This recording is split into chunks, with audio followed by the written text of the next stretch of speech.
Hello दोस्तों, आपका स्वागत है आपके अपने चैनल में। दोस्तों, भगवान शिव कहने को तो बहुत ही भोले भंडारी हैं। जल्द ही अपने भक्तों से प्रसन्न होने वाले देवता माने जाते हैं। हमारी थोड़ी सी श्रद्धा विश्वास के साथ की गई पूजा से ही प्रसन्न हो जाते हैं। एक लोटा जल, एक बेलपत्र या एक कोई सा भी पत्ता अगर हम उन्हें चढ़ा दें तो वो बहुत ही जल्दी प्रसन्न हो जाते हैं। मगर दोस्तों, भगवान शिव जितने जल्दी प्रसन्न होते हैं उतने ही जल्दी हमारी एक गलती पर नाराज भी हो जाते हैं। इसलिए जब तक पूरी जानकारी ना हो किसी भी देवी देवता के बारे में, तब तक आप पूजा पाठ ना करें।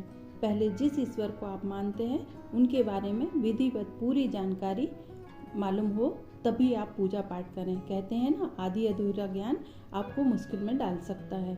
इसलिए किस देवता या देवी को क्या चढ़ाना है, कौन सा मंत्र करना है, कौन सा पाठ करना है, क्या भोग लगाना चाहिए, ये सारी जानकारी होने पर ही आप पूजा पाठ करें, वरना उसका गलत पूजा का परिणाम भी गलत होता है। और हम कहते हैं कि इतने दिनों, महीनों, सालों से पूजा कर रहे हैं, फिर भी हम पर उनकी कृपा नहीं हो रही है। हम अपनी गलत पूजा का तरफ ध्यान नहीं देते हैं और भगवान को दोष देते हैं। आज जानते हैं कि शिव जी की पूजा में क्या करना चाहिए और क्या नहीं करना चाहिए। दोस्तों, शंकर भगवान को तुलसी का प्रयोग नहीं किया जाता है। हाँ, तुलसी की मंजरी जो होती है वो हम शंकर भगवान को चढ़ा सकते हैं। शिव जी की पूजा में शंख का जल का इस्तेमाल नहीं किया जाता है। बाकी भगवान की पूजा में कर सकते हैं, विष्णु भगवान की पूजा में कर सकते हैं, लेकिन शंकर भगवान की पूजा में नहीं किया जाता है। केतकी, केवड़े का फूल, शंख के जल से कुमकुम या सिंदूर, तुलसी का पत्ता, नारियल का पानी, हल्दी नहीं चढ़ाते हैं। शिव जी की पूजा में लाल रंग के फूल नहीं चढ़ाए जाते हैं। अपराजिता, जो नीला या सफ़ेद जो भी कलर आपको मिल जाए वो आप चढ़ा सकते हैं। ये पुष्प शिव जी को अत्यंत प्रिय है। ये चढ़ाने से वो अति शीघ्र प्रसन्न होते हैं। शिव जी को धतूरे का फूल और फल दोनों चढ़ाना चाहिए। उसे चढ़ाने से दुखों से छुटकारा मिलता है और संतान प्राप्ति के योग भी बनते हैं और अन्य प्रकार की मनोकामनाएं भी पूरी होती हैं। गाय का दूध भगवान शिव को चढ़ाना चाहिए। अभिषेक करने पर भैंस का दूध कभी नहीं चढ़ाना चाहिए। इन चीज़ों से शिव जी का अभिषेक करने से क्या होता है जानते हैं दोस्तों। गन्ने का रस अभिषेक करने से लक्ष्मी की प्राप्ति होती है। कुसा जल से अभिषेक करने से रोग और कष्टों से मुक्ति मिलती है। दही से अभिषेक करने पर पशु, धन, वाहन की प्राप्ति होती है। शहद युक्त जल से अभिषेक करने पर धन वृद्धि होती है। तीर्थों के जल से अभिषेक करने पर मोक्ष की प्राप्ति होती है। शिवलिंग पर इत्र मिले जल से अभिषेक करने पर रोग नष्ट होते हैं। दूध से अभिषेक करने पर पुत्र की प्राप्ति होती है और मनोकामनाएं पूर्ण होती हैं। गंगा जल से अभिषेक करने से ज्वर रोग ठीक होता है और मोक्ष प्राप्त होता है। कच्चे दूध में चीनी मिलाकर अभिषेक करने पर सद्बुद्धि प्राप्त होती है, साथ ही बुद्धि भी तेज होती है। घी से अभिषेक करने से वंश की वृद्धि होती है। सरसों के तेल से अभिषेक करने से रोग और शत्रुओं का नाश होता है। शुद्ध शहद से अभिषेक करने से पापों का नाश होता है। बेलपत्र हमेशा तीनों बेलपत्ती जो जुड़ी हुई होती हैं डंडी से, वैसे ही पत्ते चढ़ाना चाहिए शिव जी को। और वो पत्ता ऐसा जो चिकना भाग होता है वो शिव जी की तरफ रख के चढ़ाना चाहिए। शिवलिंग पर चढ़ाई हुई चीज़ों को कभी भी खाना नहीं चाहिए। उस पर गाय बैलों का अधिकार होता है, क्योंकि शिव जी पर चढ़ा हुआ प्रसाद खाने से हमें बीमारियां आती हैं और वो चीज़ हमें खाना भी नहीं चाहिए। उन पर शिव गणों का अधिकार होता है। तांबे के लोटे से दूध या दही कभी नहीं चढ़ाना चाहिए, क्योंकि तांबे के लोटे में दूध या दही जहर बन जाता है। इसलिए ऐसा दूध या दही शिवलिंग पर कभी नहीं चढ़ाना चाहिए। शिवलिंग की जलाधारी पर कभी भी भोग का सामान, मिठाई, केला, फल, नारियल नहीं रखना चाहिए। जलाधारी पर केवल पूजा का सामान ही चढ़ाना चाहिए।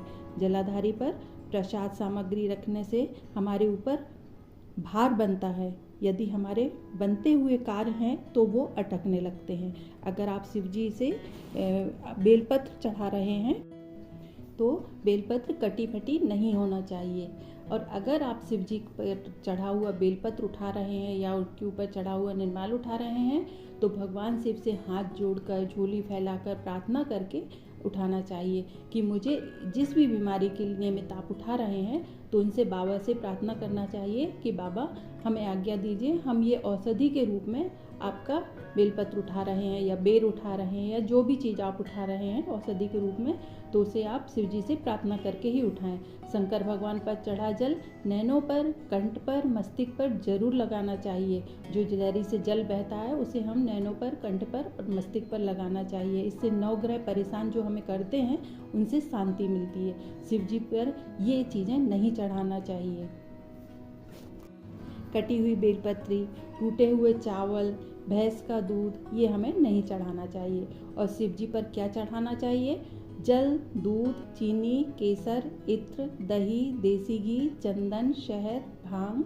शिव जी के अभिषेक की सामग्री इस प्रकार है दोस्तों: पुष्प, पंचफल, मेवा, रत्न, सोना, चांदी, दक्षिणा, पूजा के बर्तन, कुशासन, दही, दूध, घी, देसी शहद, गंगाजल, पवित्र जल, पंचरस, इत्र, गंध, रौली, मौली, जनेऊ, पंच मिष्ठान, बिल्वपत्र, धतूरा, भांग, बेर, आम्र मंजरी, जौ की बालें, तुलसी मंजरी, मंदार पुष्प, गाय का दूध, कच्चा दूध, ईख का रस यानी गन्ने का रस, कपूर, धूप, रुई, मलयागिरी चंदन, शिव पार्वती की फोटो या शिवलिंग। शिव जी का प्रिय मंत्र है दोस्तों ओम ह्रीम ह्रूम नमः शिवाय। एक मंत्र ये भी है ओम तत्पुरुषाय विद्महे महादेवाय धीमहि तन्नो रुद्र प्रचोदयात्। बेलपत्र का चिकना भाग ही शिवलिंग पर चढ़ाना चाहिए।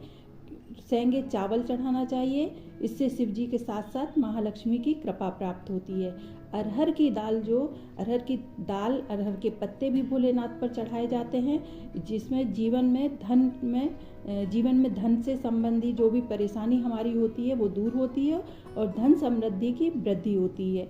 ये रोज चढ़ा सकते हैं। मूंग के दाने चढ़ाने से भी मन मांगी मुराद पूरी होती है। संतान प्राप्ति के लिए गेहूं चढ़ाना चाहिए। दोस्तों, अगर आपको मेरा वीडियो अच्छा लगा हो तो इसे लाइक, शेयर, सब्सक्राइब जरूर कीजिए।